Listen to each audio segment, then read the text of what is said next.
سروک بارویا آمده تاهیر الچی به برنامه جدا این هفته کی لآمده ت بیرانین 28 مرداد 2015 اندا پشتی داخویانی کل سر زیان دیتنا مناره چارلینگ تاهیر الچی دنا پفچونک دمابو هات بکشتن. Tahir Elçi'nin sesindeyiz. بارویا آمده چارچوبه بیرانین تاهیر الچی ده ساعتا که هات بکشتن 11 کم هفته قده لبر مناره چارلینگ داخویانی ده.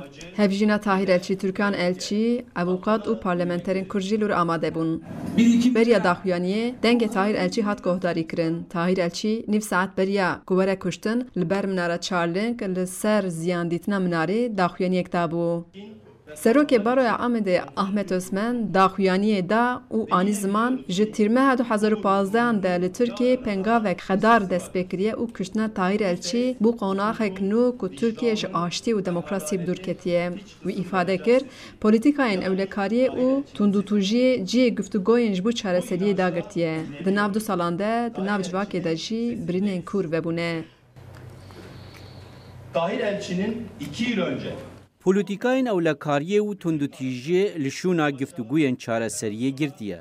دناوا دو سالاندا برینەکا کور دناوا جواکێ دا هشتیە. دەولەت بەرپرسە vê dûzê zelal bike. هجای گوتنه که برنامه bir anînê ser gora Tahir Elçi jî pêk hat. birçok sivil toplum Komele mafê mirovan çalakiya windayan a heftê jî bexşê Tahir Elçî kirbû. Serokê Komelê Racî Bilîcî ji bo dengê Amerîkayê axivî û got ku ku jerên wî neyên dîtin berpirsê kuştina Tahir Elçî jî dewlet e. Berpêşiyan 20 zêde kameravan bi sedan polîs istikbara bawan hatin qatil kirin. Zanebûn hat kuştin. Kirin hedef o wî qatil kirin. Ne ev kuştinanê ne kuştinek rêzedayê. Kuştinek siyasî mesajdanê wan jî siyasî ye.